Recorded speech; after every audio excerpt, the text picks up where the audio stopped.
Get ready for 2 hours of hard-hitting football talk, straight from their jocks about the jocks. It's Football on the Know with Jim and Joe.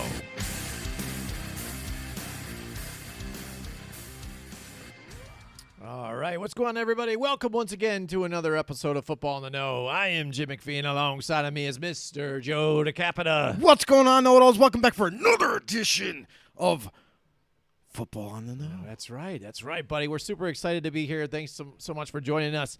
Make sure you guys follow us on Twitter, FB_Know. Also, visit us there on YouTube, Football on the Know Show. Hit the subscribe button, punch the notification bell, and so we'll let you guys know whenever we go live. And thank you so much from everybody on Facebook, too, our followers there and members of our group. If you haven't become a member, make sure you again search Football on the Know Show and join now. Let's have some fun. All right, Joe, it's the news so far this offseason kind of calmed down a little bit. You know, It's kind of that lull before the, the quiet before the storm like they talk about here. The draft is just a few weeks away. It's getting here. But you know what? Some people are signing some extensions, getting some stuff done. The Bills just locked up a deal now with Stephon Diggs where he's guaranteed a good chunk of change there. Plus, he has incentives, so he can actually make a little more, too, on top of it. Right. But, it's draft season, Joe, so we're getting excited. Joe's been doing his homework. He's going to have his list for you in the next couple weeks. Pretty soon. But what we like to do, how everybody says out there, too, it takes generally about 3 years to kind of figure out what you got when you draft. So to kind of, know. Some people don't even know still. Like, I'm a Giants fan, and we're still looking at Daniel Jones and like, we don't even know what we have here. Right now it looks like a bust, but I don't know. Again, everybody's like, you got to get him the right, pieces around him and all this and the other things, and injuries are coming to play. So you give him a few years. You can't just know right away. You can't find out. It's got to fit scheme and everything else. So what we do is we like to go through few years, 3 years prior, and do an evaluation. So right now, tonight, we're going to go after our 2019 hit or miss evaluation, Joe. So this is going to be a lot of fun because you know what? This is a cool draft. 2019, a lot of these big stars, a lot of good players are still playing in the NFL right now,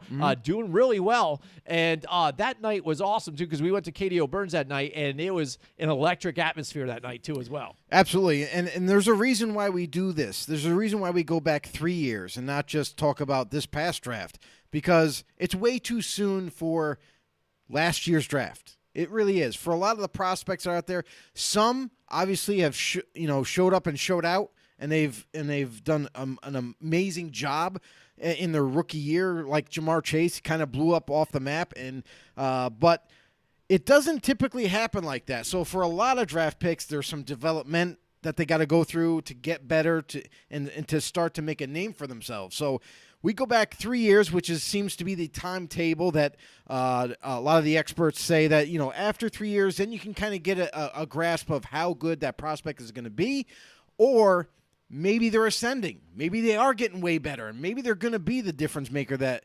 the team that selected them is anticipating. So, or it could go the other way. After 3 years, they're like, we haven't seen anything in 3 seasons from this player. Yeah, we really kind of messed up on that pick. But so that's why we go back 3 years. We're going to reevaluate the 2019 NFL draft. And I'll tell you right now, this is another one of those drafts where it was definitely jam-packed with talent. Some teams kind of really believed in the fact like, oh, we're going to take this guy. This guy's going to be a stud for us. And then other teams not so happy about it. So we're going to look at the 2019 draft, and let's see where it takes us.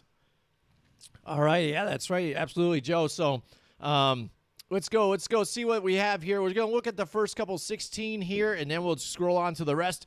All right, Kyler Murray goes number 1, Joe, to the Arizona Cardinals. And the funny thing about this one was right prior to the draft, Cliff Kingsbury was right there, and he was the new head coach. He just moved in for them, and they had just grabbed Josh Rosen like a season or two prior. Right. And so when people heard out that, Kyler Murray was actually not going to accept the draft for the Oakland A's to go and play into baseball, and he was available now, you really heard the rumors kick up. The rumor mill was going that Cliff Kingsbury was going to go and grab his guy that he knew and get Kyler Murray over first overall. And really picked up speed here, and you know it, right there, lo and behold, at the first pick at number 1, the Arizona Cardinals, they did go ahead and select Kyler Murray. Yeah, and that was an interesting, situation. Kyler Murray was kind of in between what sport he even wanted to play. He kind of balanced it out and then said, well, I love both sports, but I really want to play football, even though he was also equally as good at baseball, or maybe even better at baseball. We'll never know. But he decided to go with football, and because of that decision, the Cardinals, they pounced on it. And they came under a lot of heat, with them even contemplating maybe picking Kyler Murray at quarterback, because just like you mentioned, Josh Rosen was selected not too long ago before that. So they were like, oh, you need to further develop Rosen and see what you really have there at quarterback. But new regime comes in, new head coach, and because of the such close ties that he had with Kyler Murray, it was almost a given to happen. And there you go. He let Scott Keim, the GM of the Cardinals, know, like, listen, I need this guy. This kid is going to be electric for us. We got to have him. He is stealthy. He makes people miss. He's got tremendous speed with his legs. He can deliver the ball all different types of, levels with his throwing arm. And he's accurate. So let's take a chance, right? Let's do this. Kyler Murray ends up going to the Cardinals, and we see now how he's developed, right? Like, when he first got into the league, he was this, little quarterback that would run like lightning all over the football field. And now we're seeing him develop every single year, getting a little bit better. Now, the end of this past season, he struggled a little bit, right? He was missing some targets here and there, making some bad decisions. But I think that was all part of the experience of him trying to make a difference into the playoffs and trying to carry his team at times. So, and that was an injury-riddled team at that point. So let's see what happens this season. He's going to come back in his 4th year. Let's see what he can do this year, because he was electric last season until down the stretch. Yeah. But it's definitely a hit. They hit on that pick. Yeah, absolutely, and that's the one thing too. You just gotta admit that's what he is, a guaranteed starter in this league. They had to have hit on that one too as well, because you saw what he did with his arm, but also athletically with his legs too at the same time. And you just worried if he was going to be getting injured too because of his stature and stuff like that too as well. But no, he's been playing well, doing well on both phases, not only running but also passing. They just made the playoffs now this season. It looked like they were going to be that up and coming team, go further, but they kind of shut the door here. And like Cliff Kingsbury says, we only go as far as Kyler can take us here too. But they also needed to help him out, I think, a little bit more. Yeah, and that's the thing too. To your point, like, I know there was a lot of concerns because of his stature, just like you mentioned, but also he's so smart. He does not take hits. He'll slide before you even get to him. He'll go out of bounds right before you're about to hit him. So he's smart, and that's going to create that longevity for him in his career. Absolutely. All right, let's move on now to Nick Bosa was selected number 2 by the 49ers here. And what else can you say about Nick Bosa? I mean, this guy is balling out there. He is a star for the San Francisco 49ers defense. He has, again, some injuries here and there, just like the Bosas of all, the whole family here has that injury bug, it seems like. But still, when he's on the field, he is producing nonstop, and not only just even what he's doing as far as sacks and pressures and stuff like that. I think he's a vocal leader and spiritual leader for this team as well. Yeah, Nick Bosa, one of the highly touted, prospects coming out in 2019, and definitely the best pass rusher coming out at defensive end. And the thing with this pick, though, is this is where I kind of struggle with giving him a hit or miss. It's rough because you got a premier player in Nick Bosa. He's already displayed what he can do. He just wreaks havoc in the backfield. Torments quarterbacks, gets after the running backs, stops the run. So He does his job well when he's healthy. The problem is health. Can he stay on the football field? And this question is still out there. Even coming out of college, people were kind of like saying, well, as long as he can stay healthy in the NFL, he's going to be a difference maker. And so far in the NFL, he's had his fair share of injuries, and it's kind of bit him in terms of the production for the team. So if he can get healthy, get right again this season, like seasons before, let's see what he can do. Let's see what he can do if he can remain healthy all year long. Because I'll tell you right now, not only is he a difference maker, but if he's healthy all year long, it's going to really help this organization, especially on the defensive side of the ball, but also the offense. Because now, if he's on the field longer, he's going to have more opportunities to wreak havoc in the backfield. So I'm going to say it's a hit because of his talent is still there and everything, but I would really like to see him stay healthy going forward. Mm-hmm. Yeah, I'm going to agree with you on that one as well. Next up, Joe, at number 3, the Jets have selected Quinnen Williams here now for the D tackle. Again, he kind of burst onto the scene here for them, and it looked like he was going to look pretty good for them. But there's a lot of speculation around him now too, and what they might do here with the Jets, and whether they might even want to move on with him further on, and if he's going to stay a Jet or not. So a lot of controversy so far around this guy with the New York Jets. So Quinnen Williams, the interesting thing of him is it's not about he's kind of like the same kind of situation as Nick Bosa. He gets injured a lot, and because of being injured, and I would say he's injured more than Nick Bosa. At his young career, I don't even know how often he's played in terms of total games. I don't even know if he's played a full season. The most was last year. He played in 15 games. Right, not a full exactly. season, just about, Yep. but not quite. But that's his first season was when he really was right. injured. That's when he had the longest, in terms of production and everything. But for Quinnen Williams, that means you've been injured every single year since you've been drafted. And if you're looking long term, it doesn't bode well for you. You might be a very talented player, like we've seen you on the football field make plays. We've seen you blow up the middle of an offensive line and get to the running back and get to the quarterback and what have you. But the problem is going forward is we need to see you healthy. And to be completely honest, for this pick, because we haven't seen you on it and you've been injured all 3 seasons now, you're coming into your 4th. And for the Jets, now that they've started to see this trend, now there was rumors last year of maybe them moving on from Quinnen Williams and maybe trading him to another team. That didn't happen, but what's to say it doesn't happen this year maybe before the trade deadline or something if, in fact, he does get a little banged up or isn't on the football field as much as the Jets would like. That's also something that could happen. And I'm going to give it a miss on this one. Not because of his talent, clearly, but because you're not on the football field, what good are you being the 3rd pick overall and you're not able to stay on the football field for your franchise? So, sorry, Jets, but Quinnen Williams is a miss for me. All right, next up we've got number 4, the Las Vegas Raiders selected Clelin Ferrell.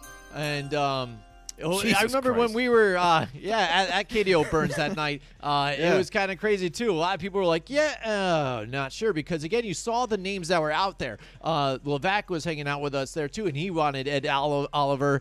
Names like that were out there still. Devin Bush. Yeah, Levac wanted Ed Oliver. That was his one pick that he was like, if we get him, then I'll be real happy. Absolutely, and there you go. There it is. And when we talked to Drew Boyleheart, which was a couple weeks before the draft, he was big on Clelin Ferrell, so we knew who he was. But so far since then, he hasn't had a whole lot of production here, and now it seemed like last year, even too, he moved out of the starting position too. So now he's played in every game, but then he was kind of a slide-in type of spot position here.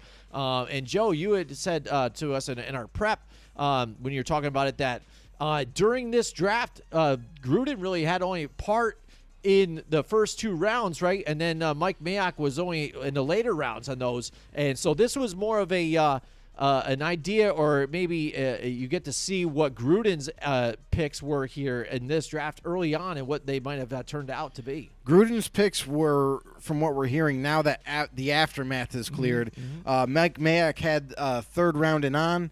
John Gruden would pick the first 2 rounds of each draft. So Gruden got final say. Mayock would put in, obviously give him his knowledge and say, this is the guy I think we should take. But Gruden had the final say for the first 2 rounds. And from what the Raiders are saying in-house is that Gruden had the first 2 rounds, Mayock had third round on. And if that is absolutely true, then this is a Gruden pick. And this was too high of a pick for Clelin Ferrell. Everybody kind of talked about it as soon as the pick came in, and they're like, wow, they took Clelin Ferrell. Wow, they must really believe in him at that 4th overall spot. And not to say that he's not talented. I really do like. I'm a fan favorite of Clelin Ferrell. I just don't think he's been used the right way. He's been moved around so many times and played in different defenses every year of his career so far. So he was being used at the end at first, and actually as he played more at the end, he started to show flashes of creating pressure, of getting to the quarterback. I remember a Jets game where he had 2 sacks in the game to finish it off and actually helped the Raiders win that game. And then they kind of started playing around with him, like moving him into D tackle, making him gain more weight to play D tackle, and then moved him back out to D end. And it was kind of too much moving him around all the time. And in the end, this pick actually is a miss for the Raiders. Gruden, bad decision there. And the funny thing is that Mayock wanted to select none other than Devin White, who was our next draft pick. So Devin White, if it was up to Mayock, would have been a Raider with that pick, and that would have been a hit because look at what Devin White's done so far. So Raiders definitely miss on this one. Gruden, not a Gruden grinder at all. Ended up being Gruden garbage for being picked that high. A lot of people didn't even see him as a mid to high pick. A lot of people said low round in the first round, maybe high end in the second round. And there you have it. You have failed this city. Real quick, Jim. Yeah, what's up? We got some people in the house. All righty. We got Dave Rourke watching the show. We got Brandon Dedinger on the show. We got Stephen Bogucki on the show. Stephen Bogucki. Dave Rourke also says, he goes, Daniel Jones, ... Huge miss. We'll get there. Brandon Matthews watching the show. Emily Farrell is watching the show.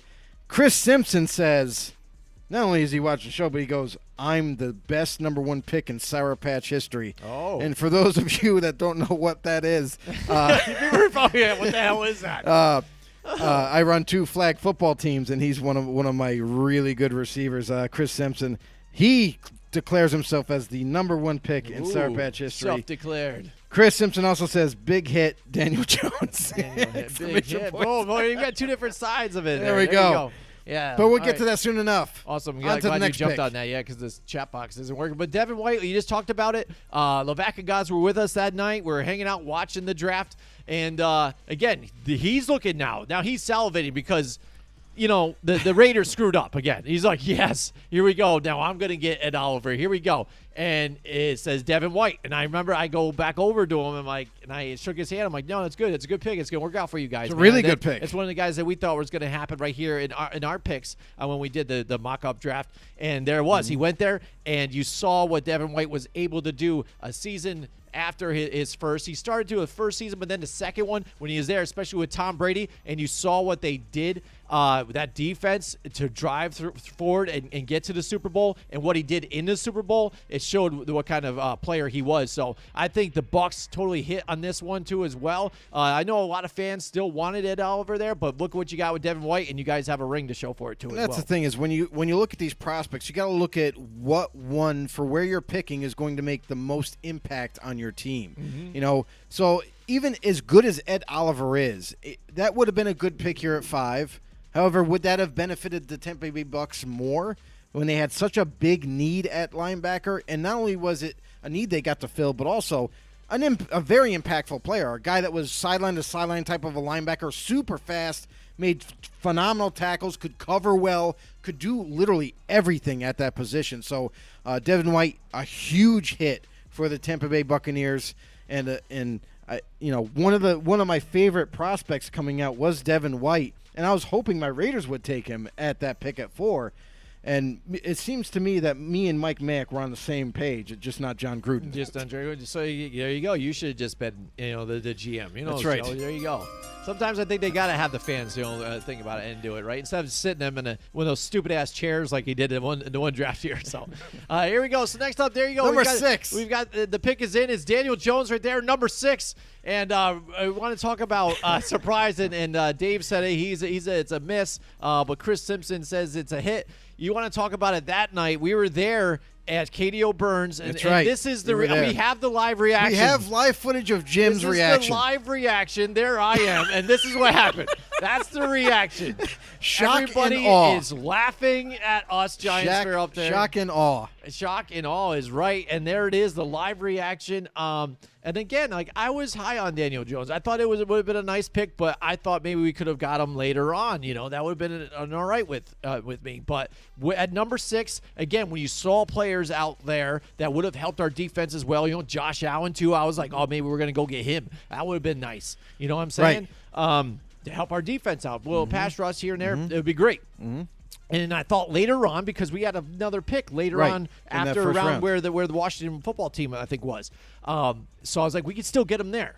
But I think there was also talks during that night about what Washington was going to do, could and possibly they tried move to up. play them and to say, well, maybe we're interested, so maybe you better get him now and stuff. And Dave Gettleman fell for it. And again, this is he made some good moves that I was proud of, especially the moving Odell Beckham Jr. when he did. But other moves like getting former Carolina Panthers all the time to join the team, like the Jonathan Stewart situation, I don't even understand that as well. And then the failed Nate Solder experiment is why he's no longer there anymore too as well. Yeah, but that's not even the last bad move he made in this very draft. He ended draft. up trading in the bottom of the first round to draft none other than cornerback DeAndre Baker. That's right. Which that was a complete. too. We're going to see that later. Because but we stayed I'm for just that gonna, one too, though. But. Just going to say it right now. That was a complete miss. Yeah. It was also not only a reach in my mind, but a complete miss by Dave Gettleman and the Giants. I mean, what's to say? Listen, this is where job security comes in. Well, he's doing a really good job of firing himself at this point. So maybe he can turn the corner this year. We'll wait and see. But I think he's just too married into the logic of always drafting defense all the time. And it worked out really well for him when he was with the Carolina Panthers. It kind of, worked out. And but it's not working out too much in New York with the Giants. So this pick 6, Daniel Jones they trade up to get Daniel Jones. Again, Jim and I both, when we were watching the draft together and everything, we were both saying, that would be kind of a reach. Don't do that. Don't let the draft come to you. Do not make a big mistake there. And none other than, we see that happen, and we're like, we both were surprised, to say the least. Jim more than me, but both were really surprised. But in the end, that's definitely a huge miss for that kind of level of a draft pick. And you draft, don't get me wrong, a premier position that you needed, but little too early. And so far hasn't panned out. Maybe with this new offense that's going to be implemented, from the Buffalo Bills, it's going to be something similar. And maybe some wrinkles thrown in there where Daniel Jones will excel with his legs and that and so forth. So let's see what the new regime in there, all Buffalo staff pretty much now. Let's see what they can do with Daniel Jones and the surrounding cast. Mike Tackett says Daniel Jones is another Josh Rosen. He's in the house. I don't agree with that. I will Josh say, Rosen can't hold even on. make the field here. I will say this. Daniel Jones is another Josh Rosen, but Daniel Jones actually starts and plays. Right, he does. So come on. Come on. And you can see what he's got. He's got speed it's around Aaron Rodgers like when he came out and had the same about 4.4 or whatever.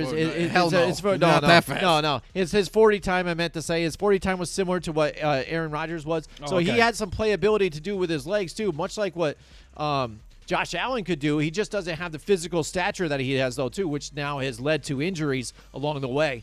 And like I said, it's a miss for me just because of value where he was picked. I still think there's a chance for him to do okay, in this league and still be a starter. It's just it's a mix of things that have gone wrong. One, his own sight and not being able to get rid of the ball quick enough and not be able to hold on to it. And when you feel that pressure and the pocket break down, not having that awareness to get rid of it or just cover up and protect the football, that's been his own problem. But then also coaching and with the personnel that they've been trying to fill around them, when most of your starters are injured most of the season and you don't really get that chance to work with each other and get that chemistry, it's not going to work. And plus, not be able to have a running game because your running back also happens to be injured all the time too as well. We could go on and say, well, the offensive line is terrible too and needs to be riveted. So let's get over that. That's what I mean. It's a. We got a new know-it-all in the house. Matt Bopp is in the house with us tonight. What's going on, Matt? How you doing tonight? He says miss on a QB always gets coaches and GMs hired, but I think that means fired. I think is what he means. That's what he meant. Could get new ones hired though. That's right. Could get new ones. So there you go. In other places. We know what you mean, Matt. Yeah, absolutely. So get fired, and that's a true statement, and that's the thing because it's such a premier position that, if you miss on that quarterback that you need, and you don't have like a little stopgap valve, you don't have like someone that can kind of get you over the hump for a year or two, and you go and draft this quarterback and he doesn't pan out. Things aren't looking too bright for you in the future. You look at Joe Douglas right now for the Jets. He's failed for the last 6 years in terms of drafting, and I will say, except for last year. Last year, it seemed like he drafted pretty well for the Jets. He gets his quarterback. Now, this is the thing. He's going to be married to Zach Wilson and how he ends up as a pro. Does he excel every year? Does he get a little bit better every single year and kind of help this franchise get back into the winning column? So that's going to be critical. And in order to do so, got to keep improving that offensive line. Got to surround him with better weapons. And let's see if this year, if they can even make another step forward. But it's a critical thing when you draft a young quarterback who you're hoping that can be your franchise, the face of the franchise. A lot of people say that. And be successful at it and help carry your team and help get them over the hump. Then that's going to, give you that longevity in that seat at GM. All right, Matt Bopp says it's a miss because the Giants have been a mess around him. The book is still out on Jones. We'll see what happens this year. See if some people can stay healthy. Yep, absolutely. All right, next let's move on to the Jacksonville Jaguars, and it's Josh Allen. They're the ones that land Josh Allen. That's who I thought the Giants were going to grab. And so far, Josh Allen I think has done fairly well. I remember even he. Was it the Bills game that even played and that he did really well and sacked them a bunch of times? He's like the real Josh Allen, stood out this past season. He kind of gets overshadowed being on such a bad team though too as well. A team that's trying to build and do what they can around Trevor Lawrence and stuff, but overall, I mean, he's one problem though. He hasn't been able to be on the field though. But even despite that, he's put up some sacks here and there. I don't think it's an actual miss, but for maybe if you want to gauge where he was picked at 7, maybe it's a miss on that. But what do you think so far on Josh Allen? I think Josh Allen's a hit at 7. Absolutely. Right. He wasn't overshadowed at all. It was just because there wasn't enough publicity going his way. That's a problem. He doesn't get publicity over that. I mean, when you got names like Miles Jack on the defense, you had Jalen Ramsey when he first came into the league or whatever. You know what I mean? And then he got traded away. It's like when those big names are around you, of course, being the rookie, you got to make a name for yourself still. And even if you're being productive, even if you're out there and making plays, you might not be making a sack every time, but you'll be getting pressures, you'll be getting tackles, you're making a difference on that defense. So Josh Allen, I think his rookie year was a learning year for him. He still came in and out of the lineup and did fairly well when he was out there, but his second year, third year is when he really started to take over and become that dominant defensive end that they drafted. So I think it's a hit there with the Jacksonville Jaguars. Listen, I would say this. If Josh Allen was drafted at number 4 where the Raiders were taking a defensive end instead of taking Klee, I still would have said that's a hit because he's definitely a more impactful type of player. So Jaguars get a stud at 7, definitely a hit for me. All right, there we go. Moving on to the Detroit Lions, they go with T.J. Hawkinson, a tight end, where tight ends go to die there in Detroit. Absolutely. There in Seattle. T.J. Hawkinson, again, not being able to stay on the field too, injury prone, and kind of he's just got to be a miss for me. Again, you draft a tight end that early, again, at number At 8. he's got to be something special, got to be able to change your offense, do something dynamic, and he wasn't it. And that's why Detroit is still where they are right now. You talk about being dynamic. This is a tight end that can be dynamic. But when you pick a tight end, especially that position where there's normally not a lot of depth in that position of talent, you know what I mean? And in this year, in 2019, it really didn't go that deep. So people were saying, you got to draft TJ if you want a tight end. The Detroit Lions needed a tight end. I think they went with more need than they did, in terms of value with this pick. T.J. Hawkinson, I think the world of him. I really do like him as a player. I think he can definitely be that difference maker for them. And you saw that this past season where he was starting to be implemented into the offense a lot more and utilized more with the new regime and Dan Campbell and his offensive staff. They've put plays together to give the ball to T.J. And it's actually worked pretty well last season. But it's not 8th overall, caliber. You know what I mean? So it's not like he's doing the same things like a Travis Kelce or a Darren Waller. You know what I mean? Where they're the top echelon of the tight end group in the NFL. But he can get there. Not saying he can't get there, but with this pick at 8 overall, I think they kind of went with a little bit more need than they did value on this pick. And they got themselves a good player, but because of where he's picked and the production that he's shown so far, not that it's his fault. More of the offenses that he was playing under, it's a miss in that regard. All right, next moving on to number 9, the Buffalo Bills select Ed Oliver. So they're the ones that landed Ed Oliver in that draft. Nice. And we're ecstatic about that too for Buffalo Bills fans. And we actually talked to a couple that night too about it. It was a lot of fun, but. Where do you lie here on Ed Oliver here with that Buffalo Bills defense? I mean, Ed Oliver was, to me, I had him, if we're going back to my ranking system, I had Ed Oliver number 1 at D tackle over Quinnen Williams. A lot of people were kind of, as it got closer to the draft, they were pushing Quinnen Williams above him. But Ed Oliver, to me, was going to be the most dominant D tackle, and you're seeing that with Buffalo. And to pick him at 9, I think it was a good pick because actually, we're looking back at 2019. Now you've seen how much of an impact he can make in the middle. And because of the production that he has and the fact that he stays healthy, you know what I mean? He's out there and producing for you. With the 9th pick, not only were the Bills excited to see him fall to number 9 because not everybody thought he was going to get that far down. But on top of all that, it was also a big need of Buffalo's. And so they got the best of both worlds with this pick. Not only being a need, but also the value was there at 9.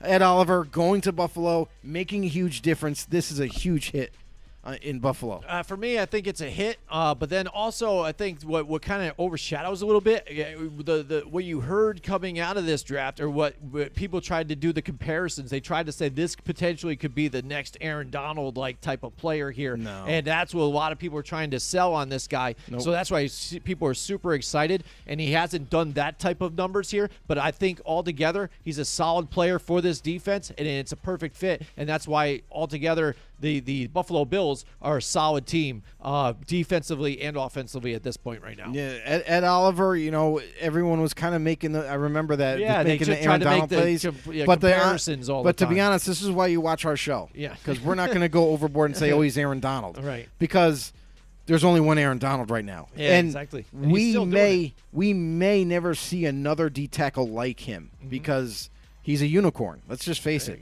You're not going to find him. He's magical. There you go. Matt Bopp's in the house. He said, by the way, this is a great idea looking back at past draft to remind fans this is way your Thank you. your team sucks.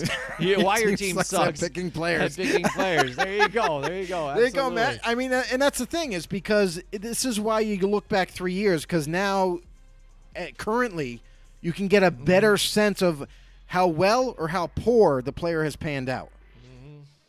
Mission failed. We'll get them next time. Maybe they just won't. They'll just keep doing it over again. They'll be like the Jets, like the Jags, all those guys. We got Paul Matty Paul in the house. Matty's in the house. He says, what's up from Playa Linda Beach? Again, there he is. Paul What's Matty going on, in Paul? the house with us tonight. Here you go. Hey, last time you was drinking Mick Ultras. There you go. This one's What are you for doing you. I don't know tonight? if you're drinking something tonight. We were mixing wine. Like, check this out. We got Listen, Chianti. We got some nice Chianti. We got Chianti. You know? And we're drinking our Raise Energy like We're we always chasing it do with here. an energy drink. Raise Energy. I've got my berries and cream. So, by the way, if you guys haven't yet, go to repsports.com and put in our promo code, Raise Them Up. That's right. And you guys can save Enter some that money there. promo Raise Them code. Up. There it is. Put it in there. And get yourself some Rays. We love it. It's sugar-free. It hydrates at the same time, gives us the energy to keep pushing through in our show. And And stuff it's like not that. your it's And not talk your to you it's guys not out your there. typical energy drink. No, you know, it's- it has dude, amino it's acids. It's awesome. got vitamins. It's got electrolytes even, and it's a little better for you than your typical It is. energy drink. It is. I used to drink Monster and all that stuff, and I haven't drinking that since. I No switched to this crash. Stuff, so. No crash after it wears off. Absolutely. And everybody says that, but honestly, They really that is don't. the truth They really about don't. this. Yeah, absolutely. And then even after this show, if I feel like going to bed too, I'm not wired and I have to stay up. I can just chill out and then relax and then go to bed. That's the way it works. All right, so next up, we've got the Pittsburgh Steelers here and Devin Bush. Again, this was a nice, solid pick. And this is what happens, too, with these franchises here, like the Pittsburgh Steelers, Joe. They just happen to fall here. They're at 10, and this guy is there for them. And they love their defensemen, too, their linebackers. This is what the Pittsburgh Steelers always been known for. their foundation. And then there's Devin Bush right there. He was dressed to style and profile that night, too, as well, with the custom He suit. definitely was. And there he is. And we saw the impact right away, too, of what he could do for the Pittsburgh Steelers defense on top of with T.J. Watt and the rest of them there. He's been a key corner piece for these guys here at the linebacker position. So I say it's an absolute hit for them in the Pittsburgh Steelers. Yeah, number 10. I mean, the Steelers, this is another team like the Bills. This is another team that was sitting there at 10. They weren't really sure how the draft was going to fall to them, but this not only fills a need, but also was equal to the value for the pick. So Devin Bush ends up right there. I mean, it was absolutely a shoo-in. When we watched the draft, how this was falling, and we're like, 10 there. Who's there? Well, they need linebacker. Oh, shit. Devin Bush is right there. This has got to be the pick. We even called it that night. And here he is. And what a playmaker he's developed to be. It's sad that he missed, a season of football and is working his way back. But let's see where it takes him, moving forward. Great player. Another really good linebacker that fits their scheme to a T. You know what I mean? Like he definitely has been great at delegating the playbook to all the defensive players and pre-snap reads and making the audibles and changes as right before the snap goes. So great head on his shoulders, very smart and knowledgeable at his position, and has done great so far. Let's see how well he can do going forward after his injury and how much better he can be as a player.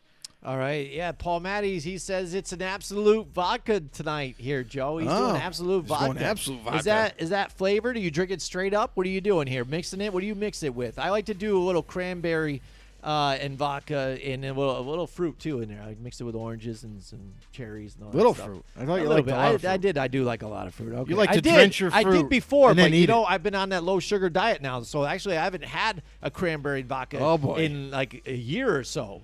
So it's been crazy, Joe. So now I probably just drink vodka straight right now. Maybe a little chaser of water or something like that. Who knows? But there you go. He's straight up, Straight baby. up, There baby. he goes. There he goes. There He's he going goes. straight up. I like it. Ah, so nice. straight up now. Tell me we're going to Jonah Williams here now for the Bengals. Bengals pull out the offensive tackle here, and that was the beginning of what they tried to do and build that offensive line. And later on, now we know they'll get Joe Burrow, and now we see what happens now in the future. And they go all the way to make it to the Super Bowl, this past Super Bowl, to come up short. But, they're on fire. They're one of those teams, too, that are young, up and coming here. They've got that younger coach, too, from the Sean McVay tree. Zach And- Taylor. Yep. And so that goes to show you, get those building blocks to move forward here. Joe, what do you think about Jonah Williams here so far in his I was a big performance? fan of Jonah Williams coming into this draft. I thought he was one of the best tackles coming out. And for the Bengals to get him at 11, it was a really good pick. This is definitely a hit for me. However, the sad part of it is that his first year, his rookie year, never even got to step foot on the football field. Missed the whole season. Came back a little late in his second year, but nonetheless came back, was kind of banged up in his second year, and then in his third year is kind of when he was on the football field a lot more, and then we got to really see the kind of player that Jonah Williams is. Obviously has helped Joe Burrow and protecting him. But now, I mean, this past offseason, what has transpired for this team, not only did they make the Super Bowl last year, but also, what do we say? They got all the weapons in place, but what do they need to protect Joe Burrow and to get him protected, open up rushing lanes for Joe Mixon? And what did they do in this offseason? They attacked that need.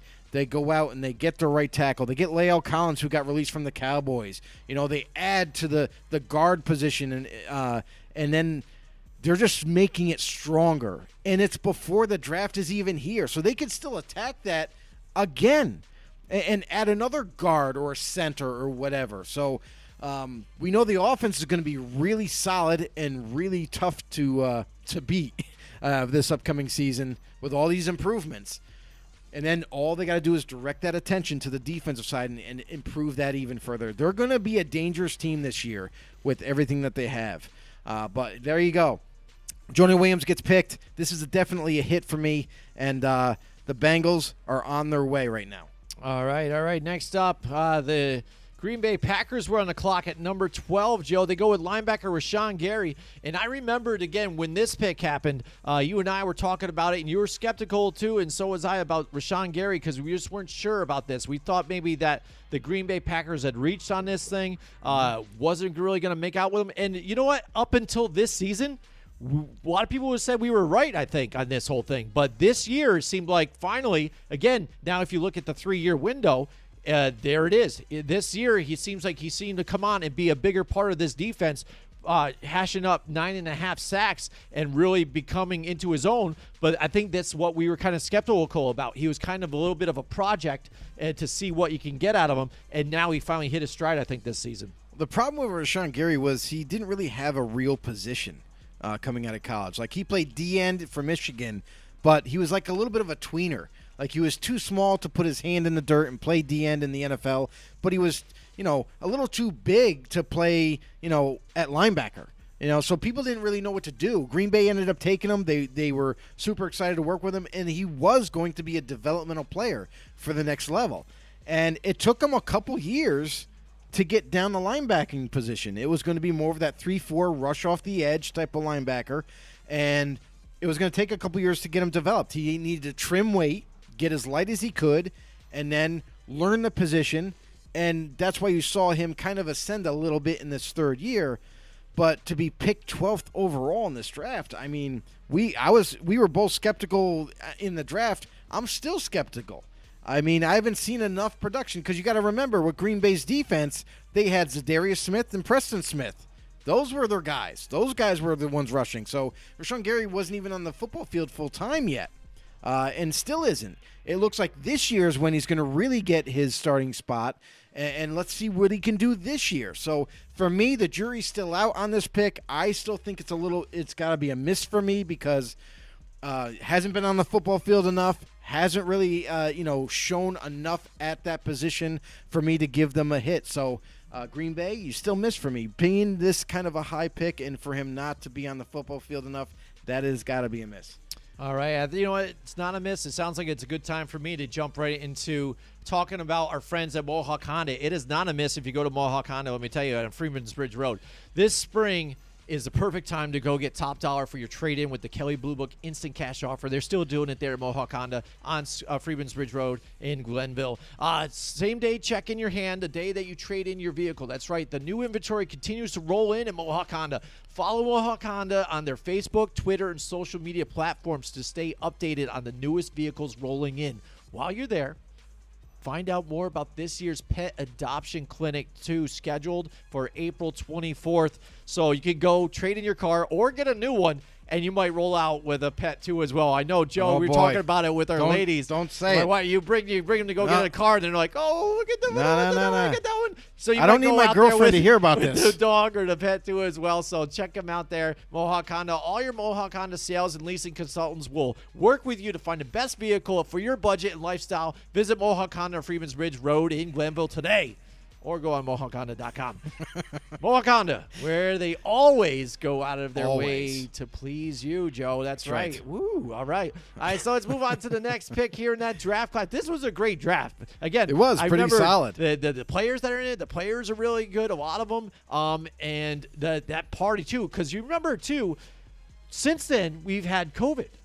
2020, 2021, we weren't able to go out and go to see some of these live shows here, to see the draft at a bar and sports bar and hang out and drink. Everything and was hang shut out down. with friends. That was our last great experience at a draft night. So, I mean, this was really cool about it, and we had a lot of fun. We hope to do that this year, too, as well.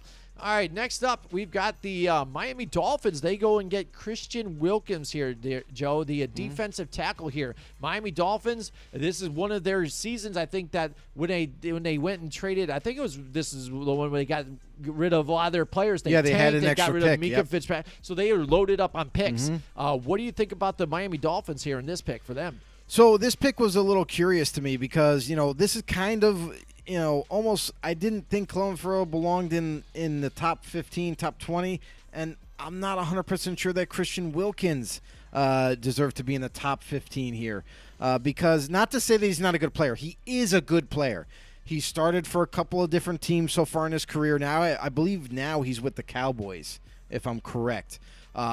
Christian Wilkins, a solid D tackle, a good D tackle, but to be picked 13th overall, I just don't. The production doesn't match up with where he was selected. So definitely a good. To me, he's more like an above average D tackle, but it's kind of like one of those like when the name strikes you and you hear his name, you're like, oh, who's that? You know what I mean? If you're like an everyday fan, you don't pay attention much to other teams' players.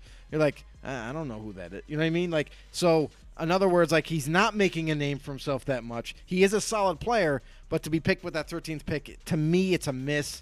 Definitely should have took this guy later in the first round, or maybe even to the second round, for that matter.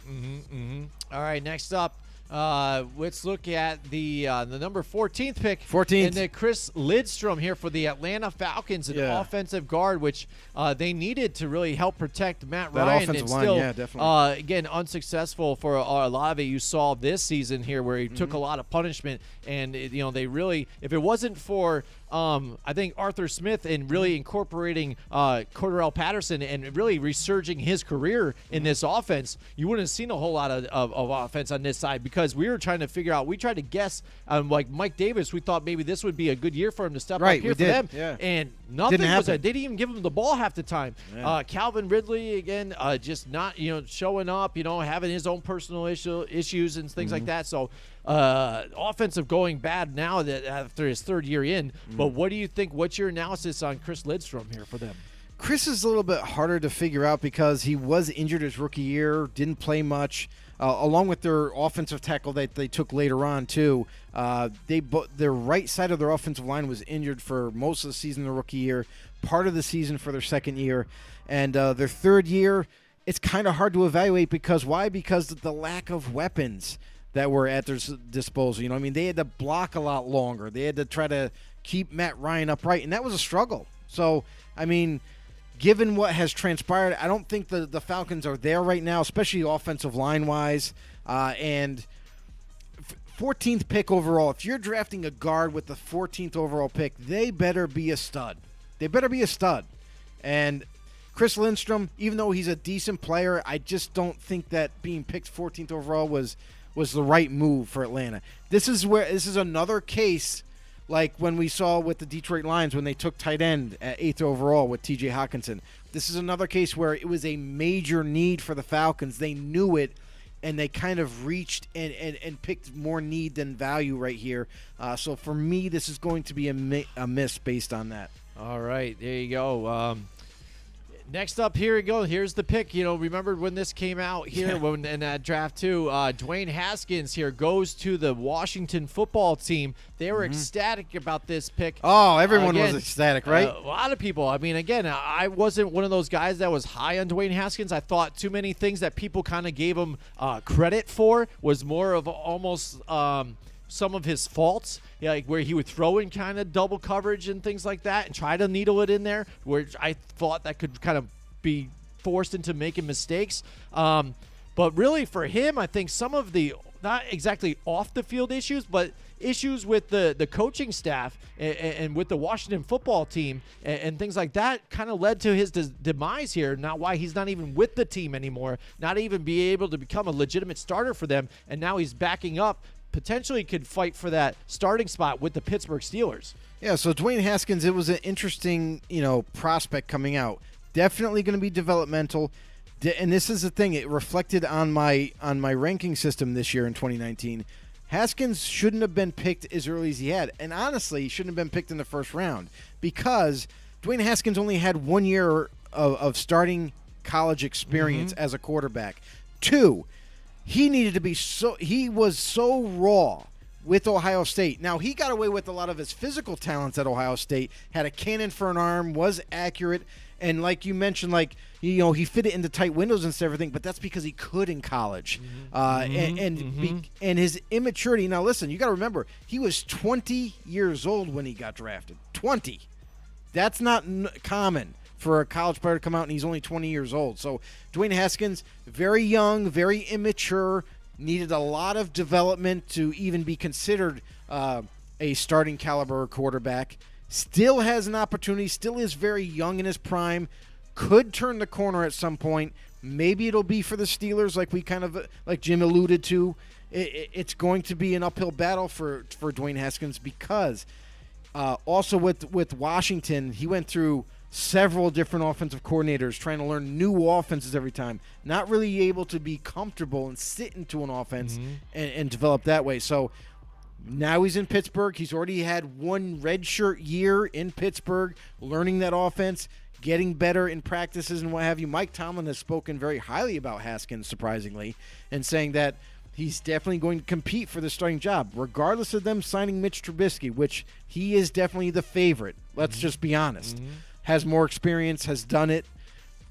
Dwayne Haskins has an opportunity now that as long as he's comfortable with the Pittsburgh offense and has learned it well enough, now he just has to execute. That's all he has to do.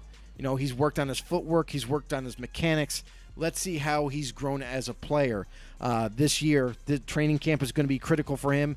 Can he put his stamp on it and become that guy? Maybe, maybe not. But with this 15th pick overall, it's a reach.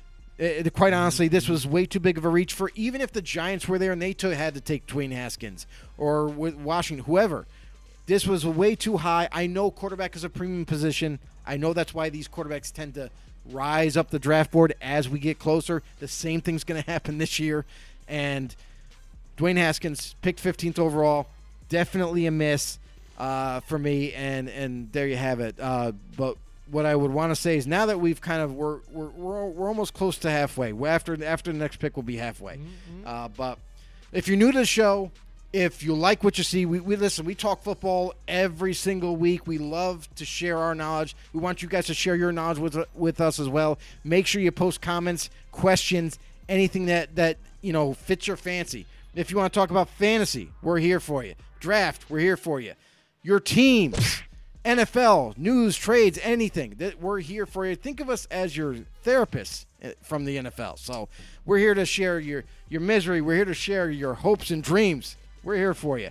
But if you want to do us a little extra favor, help our channel out a little bit, search us up on Facebook or YouTube and search Football on the No Show. That's it. When you get to Facebook, become a member, become a know-it-all. On YouTube, really nice. Make sure you hit that subscribe button. Really helps us out a lot. Hit the like button, share it around to all your friends, and also, God damn it, hit the notification bell to let you guys know when we go live. You can also follow us on Twitter, where we like to share some little bit of a background knowledge, some highlights, some extra news that comes out, as minor as it can be. There's some really interesting things and stories that happen in the NFL that not the big networks show off enough. Yeah, that's true. So we like to share it on Twitter at FB_know. Make sure you become a know-it-all. We're here for you guys. Yeah, absolutely. All right, so like you said, we're almost halfway through this whole thing. We're moving on now to the 16th pick, and the Carolina Panthers selected Brian Burns. And again, right away, I think this guy's been a big impact player for them. Again, mustering up 7.5 sacks his first season, 9 and then 9. So consecutively just putting up some plays for them, for that Carolina defense. Is the one good aspect of that Carolina team, despite, the injuries that they've had on offense and mishaps, and even getting Sam Darnold over there and having the issues with that. But Brian Burns is one big solid part of that team that's been really well for him. So I really like the pick. I think they hit here on this one. Brian Burns made an impact on his rookie year too. Like he wasn't as impactful in his second year, but his rookie year was pretty impressive. I mean, to utilize his speed and his athleticism was off the charts. So Carolina Panthers get themselves a stud at 16, came in his rookie year, made some nice plays, and you look at a guy that not only is part of this offense, but a very youthful movement for the Carolina Panthers. This defense, even this year, this team is on a league year average of 24 years old. And not only are they one of the youngest teams in the NFL, but they are growing together. You look at them piecing this team together. They re-signed Dante Jackson at corner, still young in his prime. And then they drafted, the South Carolina stud, and he's going to play opposite him at corner. So this is a very young team. They're growing together, and down the road, it's going to pay off in big dividends. We already seen the Panthers. They have a really good defense. They got to further build this offense, and let's see what they do this year, because it's going to be interesting. Like Jim mentioned, they brought in Sam Darnold to be that quarterback. Was very successful in the first 4 to 5 weeks at quarterback. They were undefeated even before he got injured. And then that kind of derailed the rest of the season. Now let's see if he can return. Maybe they believe in him. We also heard rumors around Carolina about them maybe drafting a new quarterback for the future, maybe going after in a big way in a trade for Deshaun Watson. That never fruited to anything. Maybe they might be comfortable with Sam Darnold, but nonetheless, Brian Burns at 16 with this 2019 draft, I think it was a great pick for them. I think this is definitely a hit for the Carolina Panthers. All right, moving on into that draft now. We've got the New York Giants here at the 17th pick, getting Dexter Lawrence, and there's the hog mollies like he's trying to talk about here. That's right, yeah. But that's what he was wanting to do. D-tackle, we knew it was coming. Giants fans knew D-tackle was coming, or something like that along the lines here. It was a need. But again, at 15 here, I think we could have, or 17, we could have got Daniel Jones, I think, here. Right around this area, too. Right. I would have been happy with even getting him there, too. We don't know. Now knowing what happened even, too, so maybe that's even a reach at this point with what's going on with him. But Dexter Lawrence, he's been able to be productive for the team. I think he's a good fit right now, and he has his moments. As far as me, though, I think at this time, with some of the players that are still out there, I think we could have did something better with this pick, though. So for me, again, hit or miss, I think he's a fit, but I really didn't like the pick at the time. And that's the thing with this pick right here. This is kind of like it's maybe because it's not a miss, I think, but it's not a hit either. You know what I mean? I mean, for me, 17th pick, you're kind of on the lower, just past the middle threshold here, and you got to get yourself a dynamic player here with 17. I mean, when you look at all the prospects that were available with this selection, to me, even though Dexter Lawrence was a need, and we all know Dave Gettleman loves his defensive players, and this is kind of where it bites him in the ass, is with this pick. So for me, this is a little bit of a miss with this pick. At 17 overall, you could have had a guy like Montez Sweat, who was dropping down the boards because of injury out of college, but I think Montez Sweat would have fit perfectly in this Giants defensive scheme with Patrick Graham and him coming off the edge. But they didn't go that route. They went with the D tackle. They got Dexter Lawrence. Not to say he's a bad player. He's a good player. Like he's an above average type of a player in the league. But being the 17th pick in the first round, I think that was a little bit of a stretch. They could have went a different avenue and would have been better for it. But yeah, it's a miss for me. All right, there you go. I forgot a couple of the comments here. We're trying to catch up What with them. going I appreciate it. Paul Manning says, this show is a great escape from the everyday bullshit we call life. That's right. Keep up the great job, guys. Amen, no brother. problem. Thank you. Amen. You have balls.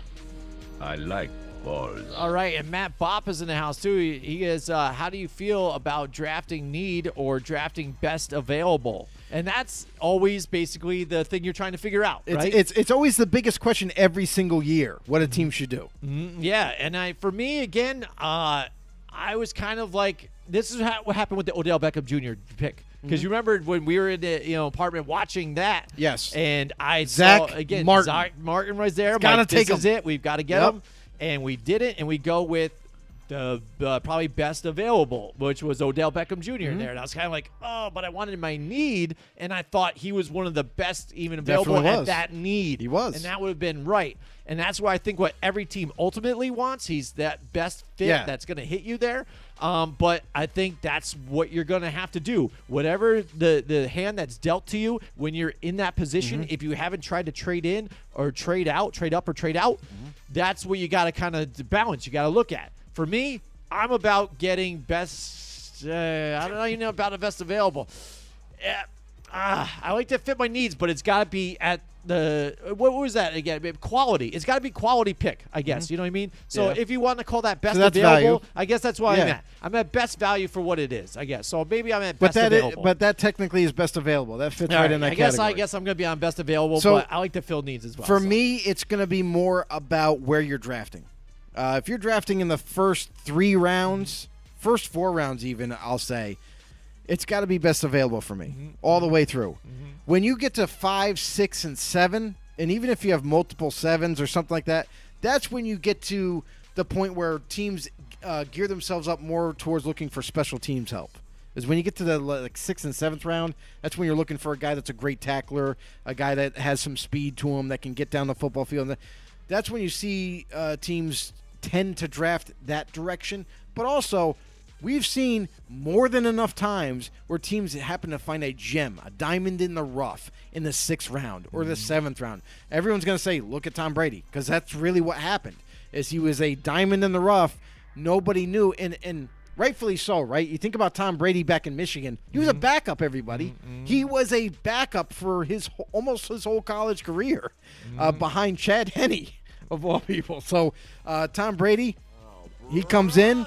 They draft him that late, and he ends up being a superstar. So it does happen. You can catch lightning in a bottle from time to time, but overall, it's got to be best available for me. And then when you get to those later rounds, then you can kind of maybe say, well, if the best available is really close, then you can go ahead and draft need. You know what I mean? And nitpick there. So I do agree with best available overall. I think that's what the best way to do it, because when you're drafting off need, you're almost funneling yourself into failure, basically, because just like we've seen a couple of the picks before earlier in this thing where there was a big need, like D-tackle, like for the Giants, 17th overall, they take Dexter Lawrence. Did that really pan out for them? I mean, as an average player, yes, but being That's that where high it of a fails pick, on you. Yeah. it's kind of like, you could have went a different route and maybe had a better impact. One eternity later. All right, here we go. Paul Matty says the Jags need to draft the best left tackle. So he's down there in Florida. Thinks the Jaguars need to do that. Yeah. Yeah, absolutely. That's what I mean. They need That's to an help option. protect their Paul, quarterback as well. Hold on. Paul, make sure you stay tuned, because next week we are going to do our offensive draft special where we are going to give you our rankings, our top 10 rankings for offensive linemen for all offensive positions, and give you our intel then. That's right. He's going to give the rankings here. Joe's been working hard on that. Matt Bob says, feel like you are more likely to reach when you try and fill a need. And that's exactly Right, what Matt. happened, because that's what I mean. If Absolutely. you look at that position, hey, this is Absolutely. what we need. This is a guy here, blah, blah, blah. And I think sometimes when you look at those positions, I think it's kind of happened with the Andrew Thomas as well. I think they needed a left tackle, but then when they send their scouts out there, they look at certain guys and like, well, we kind of like this guy in that position, so we'll fill it right here with this guy. You know what I mean? And kind of they reached, I think, on him, but it was still like a need that they needed, to fill. But I still don't think was best available at that position right there. When you can fill a need and the value is close to being there, that's a win. It's all day a win. So, like for the Jaguars, they're in a premier position right now. They're picking number 1 overall. They're ready to go. A lot of people are saying offensive tackle. And some people are actually going as far as to say they're going to draft a pass rusher. Could be Aiden Hutchinson. Could be, Thibodeau. Could be the other kid that's ascending, Tyler Walker from Georgia. There's Trayvon Walker. He could also be in the mix. So everybody's ideas and opinions are all over the board. But I'm sorry, but if it's me, the offensive lineman trumps that. You need to protect your young quarterback. You have Trevor Lawrence right there. You got to protect him. So, and you can never have enough tackles. You know what I mean? So, think about it. They franchise tag Cam Robinson, before the tag period ends. So they keep their left tackle.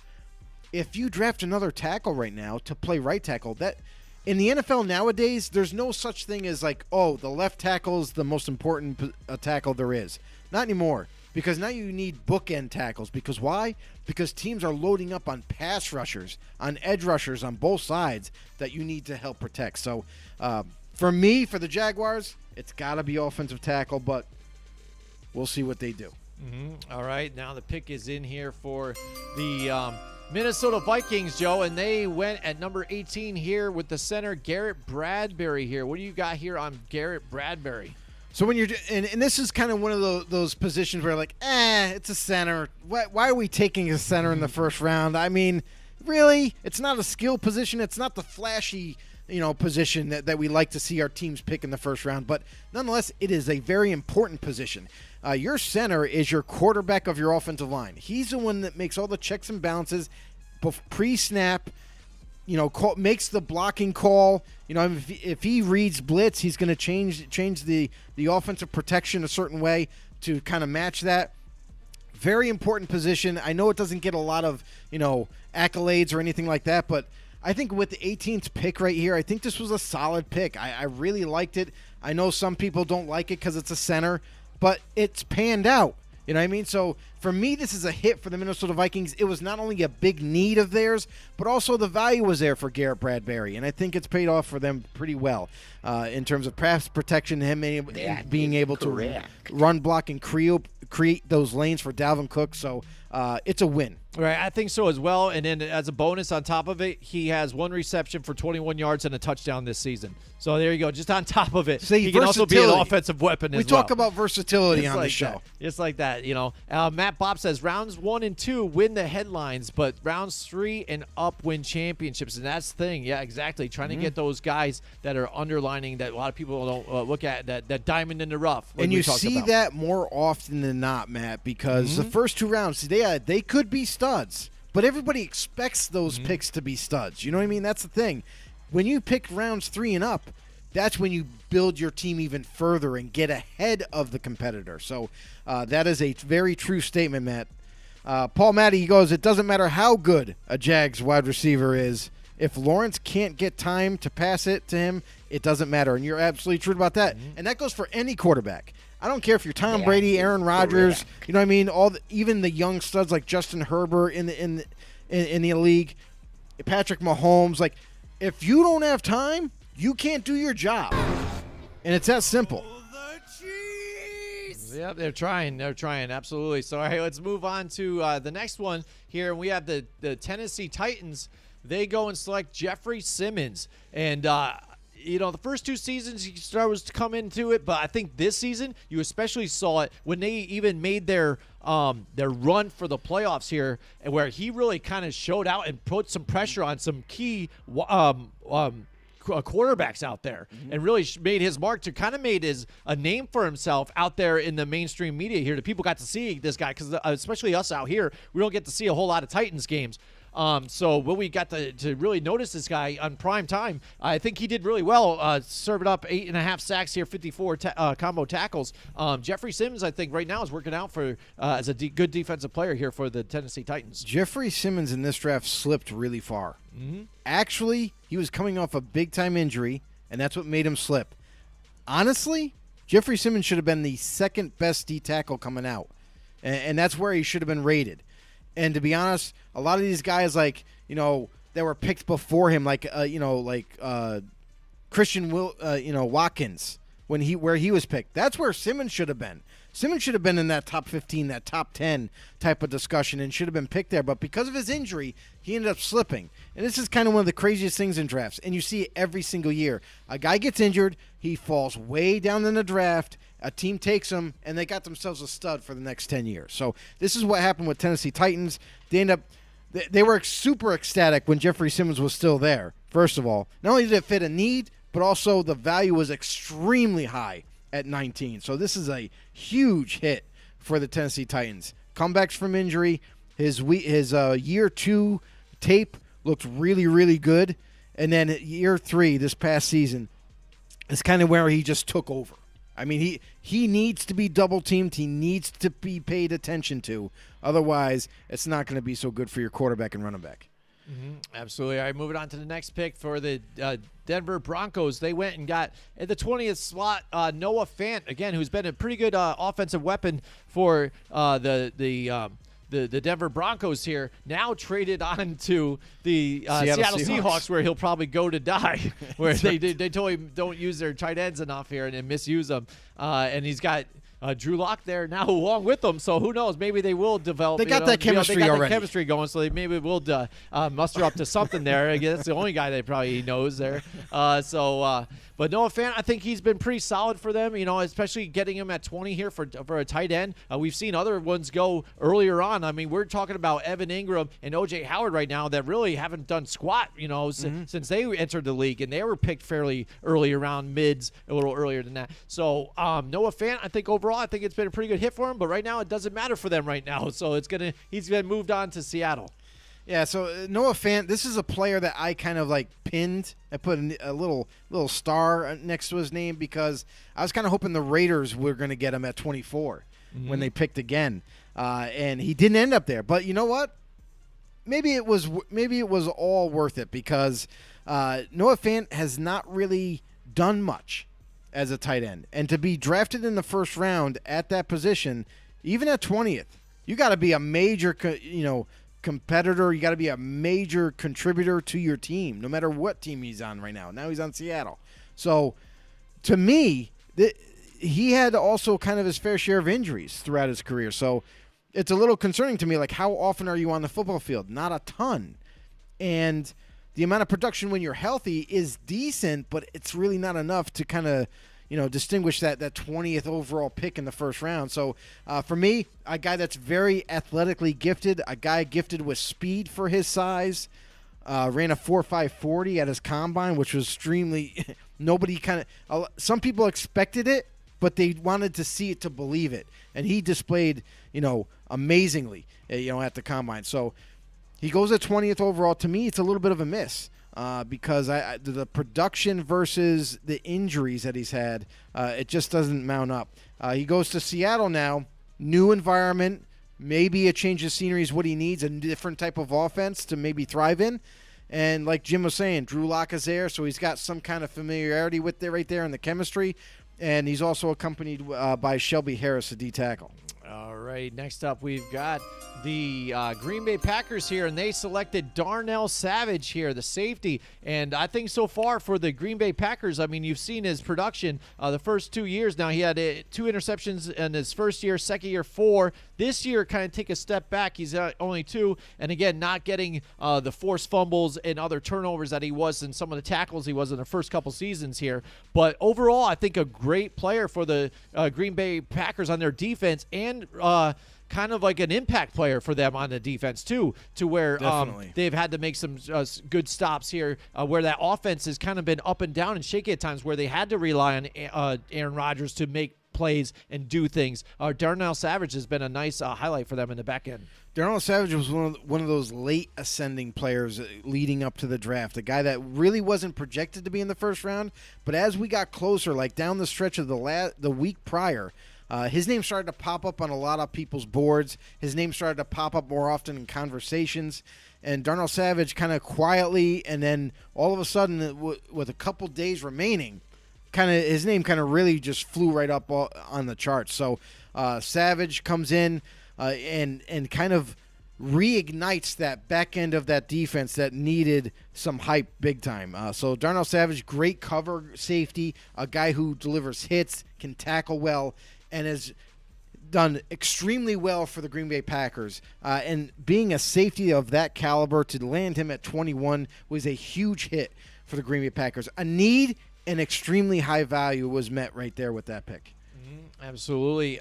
Paul Matty said he's got to run. He'll see us next show. See you, Paul. Hi, Paul. See you, It's bud. always a pleasure when you come out with us. Thanks for joining. And join the show. Absolutely. All right, so next up, we've got the Seattle Seahawks here picking at 22, and they went with Andre Dillard here. Joe, what do you think about that, the offensive tackle here for them, which they've been trying to fill this need for a while here, offensive line to try and help out Russell Wilson and stuff. But it has not been able to pan out for them overall, in getting that offensive line together to where now he has parted ways with the Seattle Seahawks, to where they've actually agreed to say, hey, let's trade him now. I mean, imagine that. You have a star quarterback. You went through the first part where he looked like he was going to want to walk away. You lock him in with some money, and there's turmoil in between him, coaching staff, and all that nonsense. And they still even said, hey, let's just trade him away and not try and keep him happy.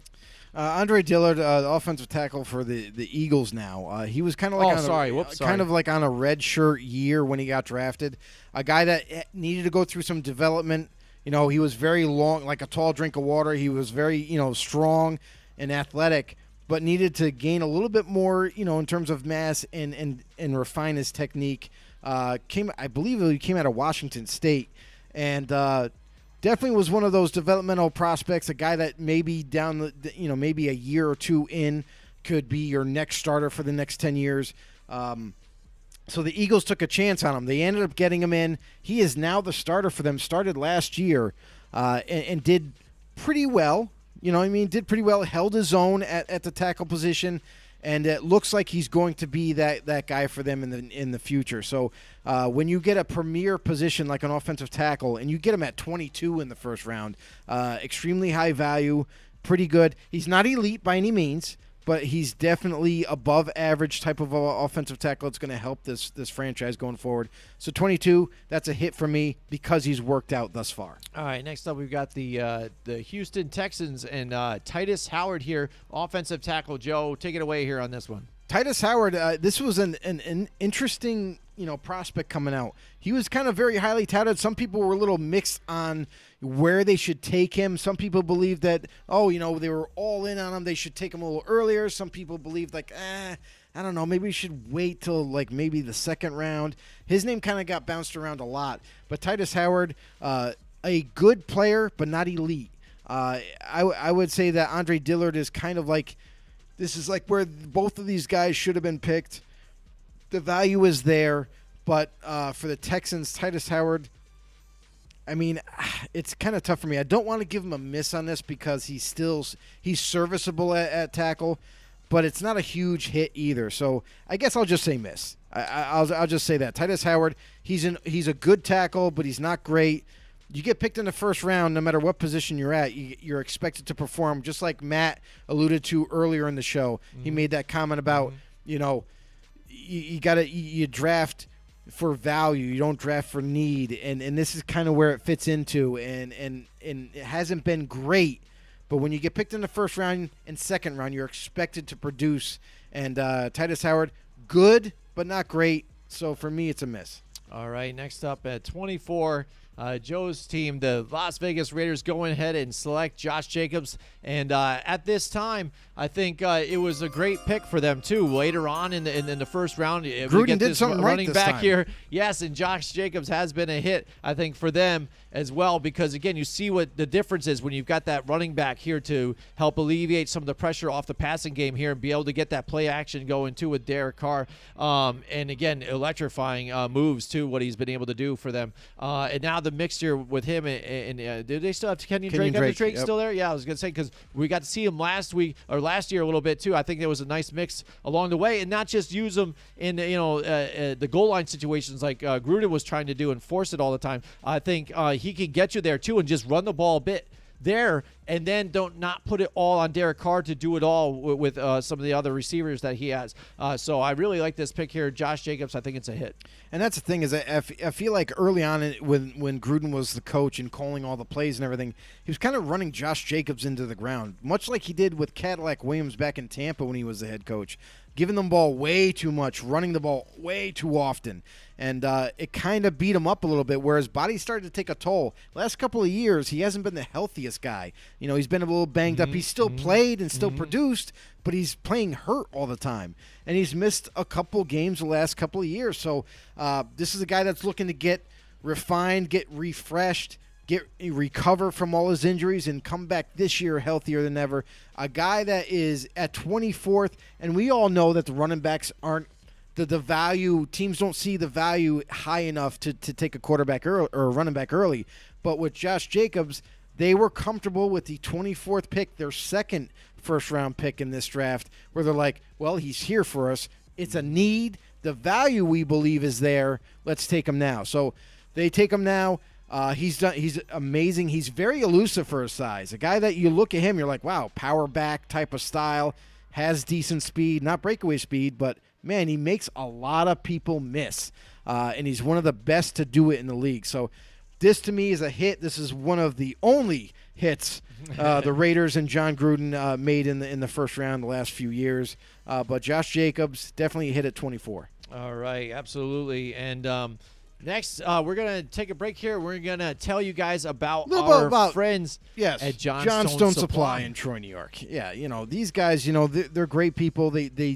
If you're looking for consummate professionals to handle your furnace, your heating, your cooling needs, listen, it's March now. It's going into April now. It is April now. It is April. So now it's April. It is. This is crazy. Just like that, Joe. It's happened. March went in and flew right back out. So, I mean, here we are. It is April now.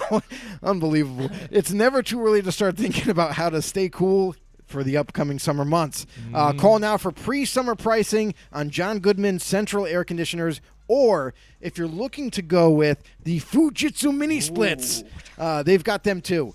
And if you're a homeowner that's mulling your options, not really sure what to do, and want to get hooked up with a local contractor, call Johnstone Supply, and they've got you covered. They are there to help you guys. They're there to help answer any kind of questions that you might have, whether it be heating or cooling. And just remember, they have the lowest prices on Milwaukee tools guaranteed. Yeah, they guarantee this. So if you find a cheaper price, make sure you show them. They're going to match that sucker. Boom. The best quality products and unbeatable prices. Stop into 6th Avenue in Troy, New York to learn more, or call Johnstone Supply at 518-272-5922. That's 518-272-5922. And then that's not the only location. It's not just upstate New York. They also got a couple other locations that we know of in Seattle. They also got a location in Florida. So make sure you reach out to them if you need any help with your heating or cooling. You have chosen wisely. That's right. You've chosen wisely if you go with Johnstone Supply. That's right. Now let's go to our 25th overall here, and it is the Baltimore Ravens. They go with Hollywood Marquise Brown here, a wide receiver. They really wanted to try and get that threat here, you know, a wide receiver for them that they really wanted for a while. You know, I'm trying to think of even their best wide receiver before they even had him, and it's tough to remember somebody that was really impactful, like Derek Mason maybe or something like that. Possibly. That was a Tennessee Titan. I know, but he did play Houston for Baltimore, Oilers, I think, at one point. I'm trying, but it's just. It was tough. So, you know, you see him, and you saw him, even he in there was very, he got really frustrated, I think, early with Lamar Jackson not being able to get him the ball and things like that, and his inaccuracies. And we started to see Lamar kind of be a little bit more of a pocket guy, especially this coming season, but still getting banged up a lot. That small, frail kind of stature, taking a lot of hits, taking late poops during the games too as well, and then coming back into the game too. That hinders them. But this team looked kind of odd this year too, really on and off. But despite that, Marquise Brown still putting up 1,000-yard season this year. So he's done pretty well for them. His breakout year this year, despite having the the inaccuracies of having a strong running game and and the inaccurate quarterback of Lamar Jackson. Well, Marquise, you got drafted to the wrong team. That's simple because they run the ball a hell of a lot. Don't really throw the ball, so I mean that's where you could see the frustrations that Hollywood Brown. You know, what I mean, like his alternative name that he's called, but Marquise Brown definitely got drafted to the wrong team. And even though it was a need, this is actually a good value pick for them. Guy that can take the roof off a defense, that can challenge you deep and utilize his speed. And there's been a couple times that, Lamar Jackson has hit with him, going deep. But this past season, especially down the stretch, Lamar Jackson struggled big time with trying to almost force the ball to his receivers and throw the ball a lot more often. And that led to, poor decisions and turnovers. But Marquise Brown, surprisingly enough, actually hit the century mark and got 1,000. You know what I mean? Like he just, I don't know how he got there, but he got there this year. And you would say that this is his breakout year with this team as a Raven. This is a team that also kind of went out and they drafted Devin. What's his last name? I just forgot it. Duvernay? Duvernay, yeah. Devin Duvernay, and he's another guy to keep an eye on because as much as they've needed receiver help, it seems like they've added a couple guys that could develop into be something special, but I just don't know with this offense if they're ever going to be that dynamic. You know what I mean? We haven't seen a balanced offense from Baltimore. It seems very run-heavy, like 60-40, and until that kind of balances out, I don't think they're going to be, that impactful in terms of through the air. But nonetheless, 25th pick, Baltimore Ravens select Marquise Brown. This is definitely a hit for them, even though he doesn't have a crap ton of production in his 3 years. You got to also remember, too, he also was banged up. His first 2 years, missed a lot of time. And then this last year, he kind of, had his breakout season. So definitely a hit for me at 25 for the Ravens.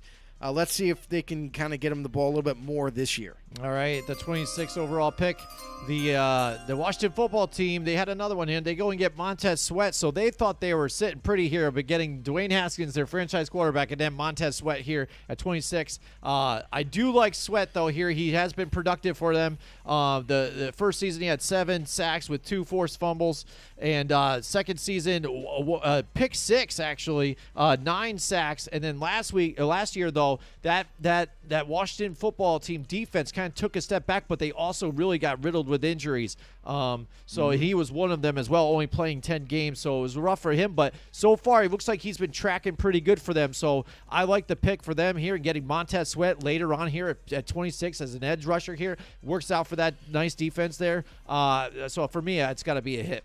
Yeah, so the thing with Montez Sweat is he's actually supposed to be picked a lot earlier. He slipped because of injury. Again, another player that slips because of injury. And it's almost like teams act like they're not going to ever get healthy again. And that's why they slide. It doesn't make any sense to me. But nonetheless, Montez Sweat slides all the way down to 26. Washington is super ecstatic to get him. And actually, that was another player that I thought maybe the Raiders could get. And they went with Josh Jacobs. Like, honestly, the as funny as it sounds, like the Raiders could have went a different route instead of taking Klee. They could have traded down. Like, that would have been the ideal thing, is to trade out of that pick, and you could have got Josh Jacobs and Montez, and that to me would have made my draft. But it didn't happen that way. So Montez Sweat goes to Washington, and this is a huge hit for me because I love this kid coming out of college. I thought the world of him. I thought he is so versatile as a player. Not only does he fit any scheme, he could put his hand in the dirt and play, the 4-3 defensive end. He could stand up and play that outside edge rusher at 3-4 linebacker. You could even utilize him in zone concepts at times, and Washington has shown that from time to time. That's where you get the pick 6 from. So Montez Sweat, phenomenal player so far up to this point. That's a huge hit. in my mind. All right, now going back to your team now again, it's like you're talking about you're hoping to get him at times here. Now your team selects here at 27. They've got Jonathan Abram. What do you think about this guy, Jonathan Abram, the safety for you guys? So Abram, and this is kind of where I was hoping Sweat would fall. And Washington took him the pick before, and I was like, God damn it. That's what I really wanted. But Jonathan Abram ends up getting picked here. He was kind of he was seen as the number 1 or number 2 ranked safety coming out from Mississippi State. Jonathan Abram, definitely a hard hitter. That's for damn sure. Very hard hitter at safety, great tackler, but terrible in coverage. And that's always been his Achilles heel. So for me, I would have been much happier with Darnell Savage if that was what we were looking and he was right there, but he's not. So they end up – this is where I think they reached. This is where I think Jonathan Abram, you might have been able to get in the second round. Instead, they used their third first-round pick at 27 and take Jonathan Abram. I'm not thrilled with it. To be honest with you, I would have much rather have a guy like Jerry Tillery, the D tackle, that the Chargers ended up taking with the very next pick.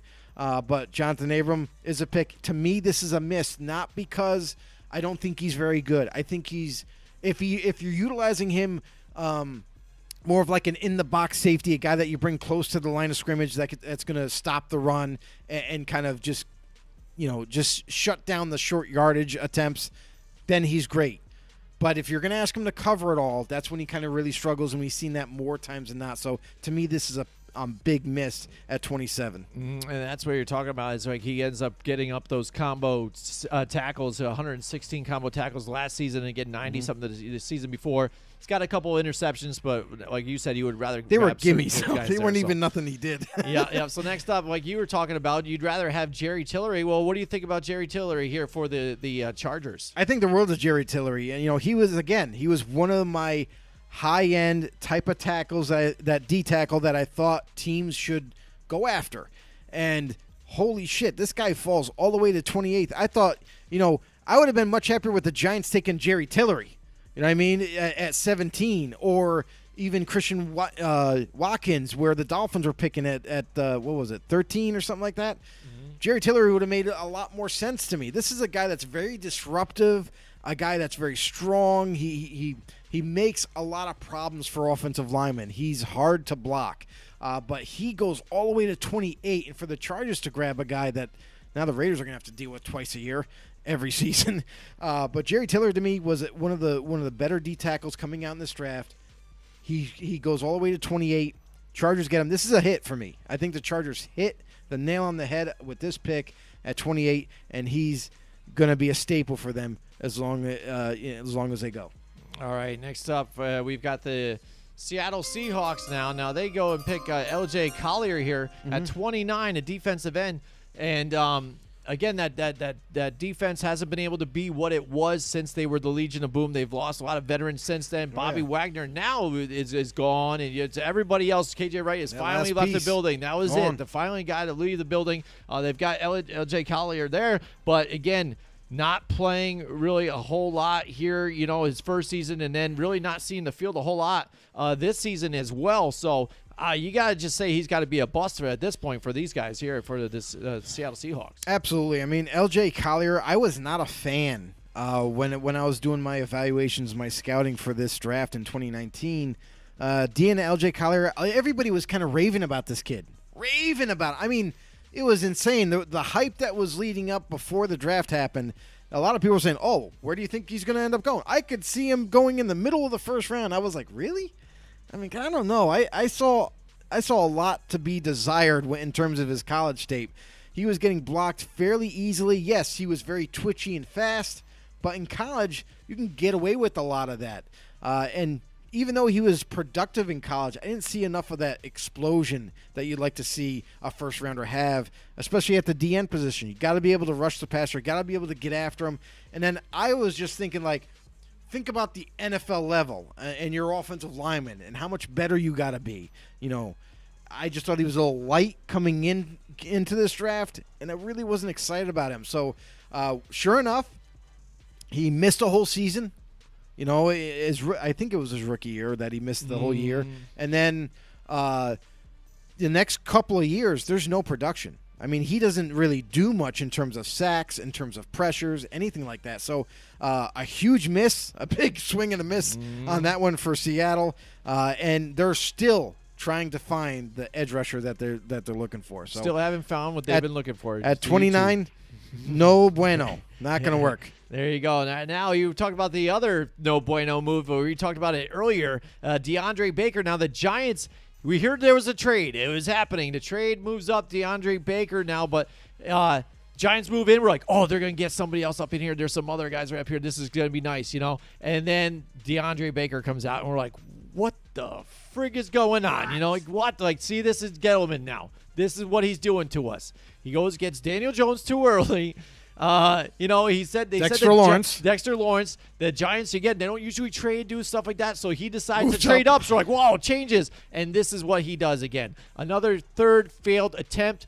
And especially, too, on these guys that not only they're not even very productive, but also bad character type of guys, too, as well, that we've seen with Dave Gettleman. He has kind of overlooked the character thing absolutely altogether on that stuff. So it's kind of funny that he was with a guy that traded away Odell Beckham Jr., but then going draft like a guy like DeAndre Baker here, who just got not only terrible in playing, on the field, but then off the field issues, too, as well. It was a big miss altogether. Just sucked. And then the fact that you end up trading up to get it made it that much worse. A lot of and it was like half and half. Some people were excited about him, and then some people were like, I don't really want him.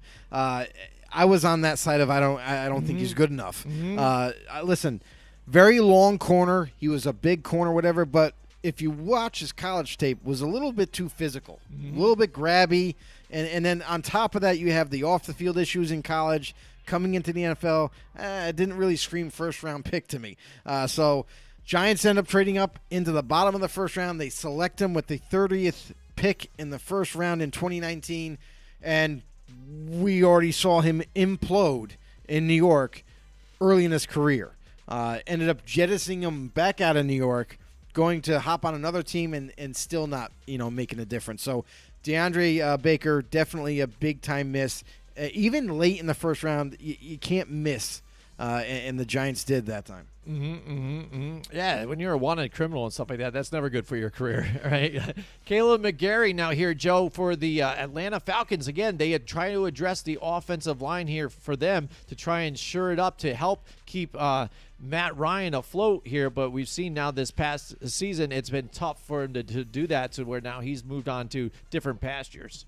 Caleb McGarry, and this was one of those kind of picks where teams weren't really sure where he was going to end up in the bottom of the first round, high end in the second round.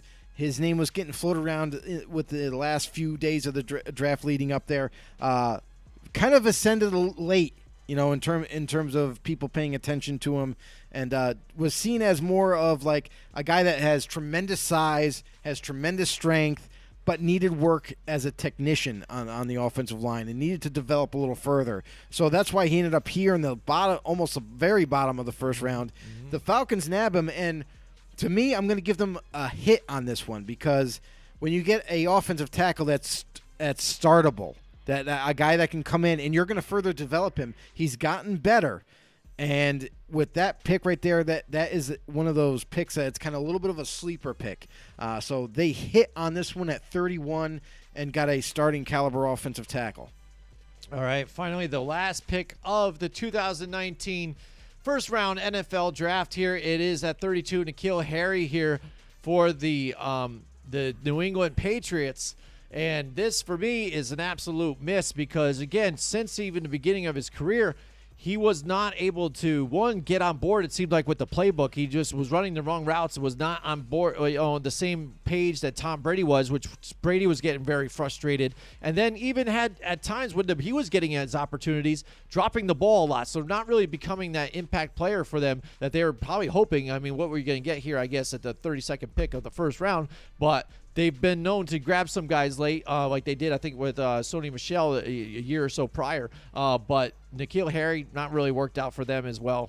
So what do you think, N'Keal Harry, I actually liked him coming out of college. I thought he was going to be good, but I didn't see him as an outside receiver. I saw him more of a slot receiver, a guy that doesn't have breakaway speed. He's got speed for his size. Ran like around 4.5, 4.6, 40.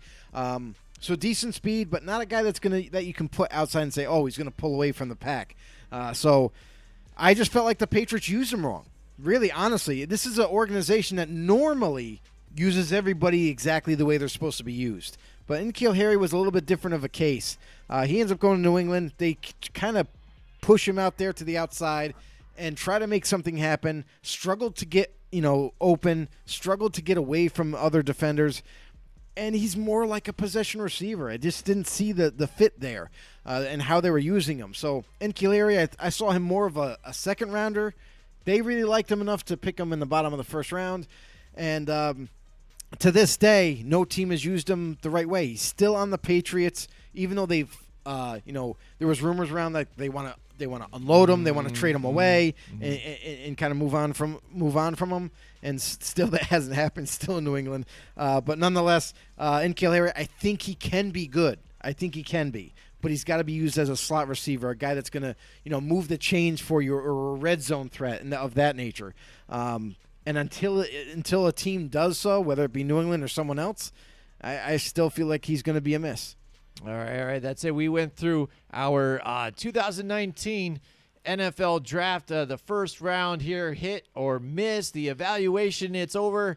And I hope you guys enjoyed it here and joined in. We appreciate everybody and some other guys out there too. Matt, who's new, joined in with us. I just want to apologize to anybody that's kind of tried to comment or anything, because we have no way of seeing it right now. Our message board went down, and just want to apologize if you guys did ask some questions, or even had your opinion on something or whatnot. We apologize. Our message board went down. All right, Goz is in there right there too. He just chimes in, "You guys are my number one picks every year." Oh, thank you so much. Oh, it just came back.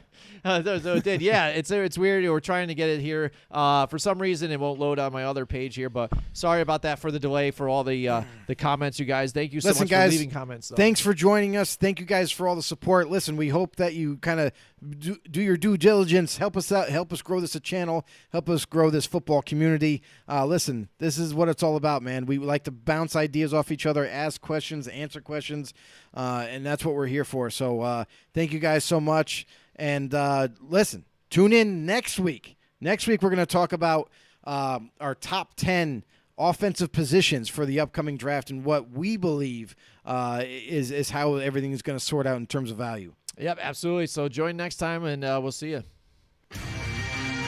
Join us next week from 8 till 10 Wednesday nights for more Football on the Know with Jim and Joe.